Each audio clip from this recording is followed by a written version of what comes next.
నేను ఛార్జ్ తీసుకున్నప్పుడు ఏ శాఖ అనేది తీసుకోవాలనుకున్నప్పుడు పల్లె నిజంగా మన దేశానికి వెన్నెముక.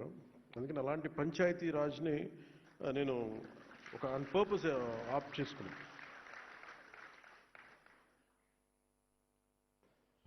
శశిభూషణ్ సార్ ఆ రోజున పిఎస్గా ఉన్నారు లాస్ట్ గవర్నమెంట్లో కూడా. కొన్ని మార్పులు చేర్పులు ఉంటాయి అని అనుకున్నప్పుడు నేను ప్రత్యేకించి శశిభూషణ్ గారిని కోరుకోవడం జరిగింది. మీరు ఉండాలి దీంట్లో, మీ అనుభవం కావాలి, మళ్ళీ మీరు ఇంకా నేను కొంత మీ గైడెన్స్ కావాలన్నా కానీ మనస్ఫూర్తిగా నేను వారిని కోరటం జరిగింది. ఈ రోజున రిఫార్మ్స్ ఇంత సజావుగా సాగాయంటే ఆయన ఒక బీహార్ లాంటి రాష్ట్రం నుంచి వచ్చి ప్రజల కోసం ఏదైనా చెయ్యాలి అని ఒక తపనతో వచ్చిన అధికారి ఆయన ఒకప్పుడు. అదే స్పిరిట్ ఆయన ఇంకా కంటిన్యూ చేయాలి మీరు అని చెప్తే ప్రత్యేకించి ఈ రోజున ఇంత సజావుగా సాగడానికి మన ప్రిన్సిపల్ సెక్రటరీ గారికి మనస్ఫూర్తిగా మనందరం ధన్యవాదాలు తెలియజేయాలి. సో ఛార్జ్ తీసుకున్న తర్వాత నేను అనుకుంది ఇందాక మీరు అన్నట్టుగా పంచాయతీ సర్పంచ్ అయిపోగానే వెంటనే మాట వినరు, మర్చిపోతారని అంటా ఉన్నారు. మీరు దాన్ని బట్టి మీరు కంపేర్ చేస్తే ఒక ఎమ్మెల్యే అయినా ఒక మినిస్టర్ అయినా ఏ స్థాయిలో ఆలోచన ఉంటుందో మీ అందరికీ అర్థం చేసుకోవచ్చు. నాకు భయం వేసింది. ఏం తీసుకుంటే నిర్ణయాలు తీసుకోకపోతే తప్పు అవుతుంది, నిర్ణయం తీసుకుంటే తప్పు అవుతుంది. సరైన నిర్ణయాలు తీసుకోవాలి. సో దీనికి నేను పెట్టుకున్నది ఏంటంటే, ఒక ఫ్రాన్స్లో అనుకుంటే ఎప్పుడు 18th centuryలో ఎప్పుడు చాలామంది ఒక అంటే వ్యాపారస్తులు అందరూ కూర్చొని ఏం చేయాలి, వ్యాపారాలు ఎలా చేయాలి, ఎక్స్పోర్ట్ ఇంపోర్ట్ మీద మాట్లాడుకుంటూ ఉంటే ఆ స్థానికంగా ఉన్న అప్పటి ఫ్రెంచ్ ప్రభుత్వంతో ప్రతినిధి మన ఇండస్ట్రియల్ మినిస్టర్ కూడా వచ్చి నేను మీకు ఏం చేయాలి మీకు అన్నాడు. అని అడిగితే వాళ్ళు లాసఫే అనే ఒక పదం వాడారు. దాని అర్థం ఏంటంటే నువ్వేం చేయొద్దు, మమ్మల్ని చెడగొట్టుకుని ఉండే చాలు, నీ పని అసలు మా పని మేము చేసుకుని మమ్మల్ని చెడగొట్టుకుని ఉండే చాలు. సో నేను ఈరోజు చేసింది, నేనేదో మంత్రిగా ప్రమాణ స్వీకారం చేసి డిప్యూటీ సింగ్ ప్రమాణ స్వీకారం చేసి నేను నా సొంత తెలివితేటలు నేనేం వాళ్ళ చాలా బలమైన నిబద్ధతతో కూడిన అధికారులు ఉన్నారు. చాలా అసలు రిఫార్మ్స్ కావాలి అని చెప్పి ఆకాంక్షించే వెంకటకృష్ణ గారు లాంటి అధికారులు ఉన్నారు. దీనిని ఆయన అనుభవంతో గైడెన్స్ చేసే ప్రిన్సిపల్ సెక్రటరీ గారు ఉన్నారు, శశిభూషణ్ గారు. దీనిని ప్రాక్టికల్గా కేరళ నుంచి వచ్చి అక్కడ మన పంచాయతీరాజ్ వ్యవస్థ ఎంత బలంగా వీళ్ళునుకుందో మనకు తెలుసు. ఆ అనుభవం ఇక్కడ మన కృష్ణతేజ గారి ద్వారా, కమిషనర్ గారి ద్వారా రావడం. సో నేను జనరల్గా ఏం చెప్తారంటే, నేను వచ్చినప్పుడు గతంలో ఎలా ఉండేదని అడిగాను, చాలా రివ్యూస్ చేశాను. చేస్తే వాళ్ళు ఏం చెప్పేవాళ్ళు అంటే ప్రతిసారి మైక్ చిన్న బ్లాక్ మైక్ ఉండిపోయింది.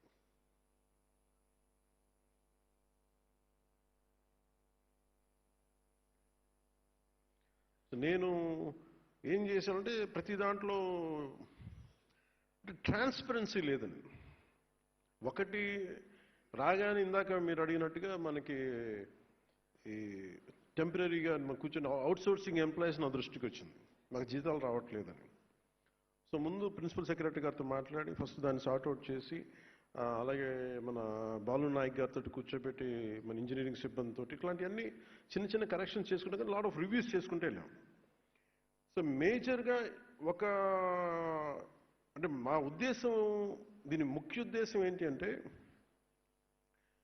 ఒకటి నేను ప్రభుత్వ అధికారులు మన ఉద్యోగ గురించి నేను ఎందుకు ఆలోచించగలిగినంత బలంగా అంటే, నా తండ్రి ఒక ప్రభుత్వ ఉద్యోగి. అంటే నా కృతజ్ఞత ఏముంటుందంటే, మేము చదువుకున్నా, మేము పెరిగినా నా తండ్రి ఆదాయం మీద మేము పెరిగాం. సో మాకు ఒక పే బ్యాక్ లాగా ఉంటుంది తిరిగి ఇవ్వడం. సో నేను ఎలా ఇవ్వగలను తిరిగి? ఒకటి మనం సమాజానికి చేసేది, ప్రజలకు చేసేదితో పాటు ఈ ఆంధ్రప్రదేశ్ రాష్ట్ర ప్రభుత్వ ఉద్యోగులకి నాకు సంబంధించిన శాఖ వరకు నేను ఏదైనా చేయగలను అనేది ఇప్పుడు ఒకటి ఉండేది. సో దాంట్లో వెంకటకృష్ణ గారితో మాట్లాడినా, మన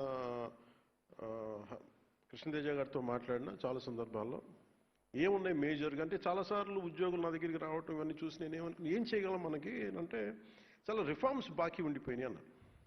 సో దీన్ని శశిభూషణ్ గారి దృష్టికి తీసుకెళ్ళి చాలాసార్లు దాని మీద మాట్లాడి ఫైనల్గా మేమేమనుకున్నామంటే ఇంపాక్ట్ఫుల్గా పనిచేయాలి. అంటే నేను ఏ మనిషి అయినా సరే సగటు మనిషి ఏం కోరుకుంటాడంటే, ఎక్కడో ఉన్న స్థాయి నుంచి నేనేదో ఒక మెట్టి ఎదగాలనుకున్నాను.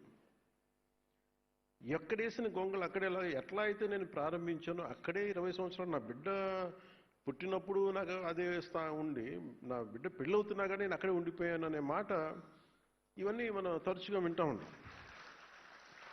ఇది ఎందుకు ప్రమోషన్ అనేది ఎందుకు ఇంత బలంగా నేను పట్టుకుని కూర్చున్నానంటే, మన ప్రజలకి మాట ఇచ్చాం. ఇది ఒక పొలిటికల్ స్పీచ్గా నేను చెప్పట్లేదు, కానీ ఇంకా successive governments continuity of governance, అలాగే ప్రీవియస్ గవర్నమెంట్లో రోడ్స్ కానీ ఇన్ఫ్రాస్ట్రక్చర్ కానీ డెవలప్ చేయలేదు. మేజర్గా నేను విన్నది ఏంటంటే, ప్రతి పదవికి ట్రాన్స్ఫర్కి ఒక రేట్ కార్డు ఉందని నేను వినేవాళ్ళం. నాకు చాలా ఆశ్చర్యంగా ఉండేది. కష్టపడి చదువుకొని ఉద్యోగాలు వచ్చిన తర్వాత ఒక ఊరి నుంచి ఒక ఊరికి ట్రాన్స్ఫర్ అవ్వాలంటే రేట్ కార్డు ఉంటుంది. అంటే ఈ ప్రమోషన్ కావాలంటే ఒక రేట్ కార్డు ఉంటుంది. అసలు ఇది పోవాలని మనస్ఫూర్తి కోరుకున్నాను.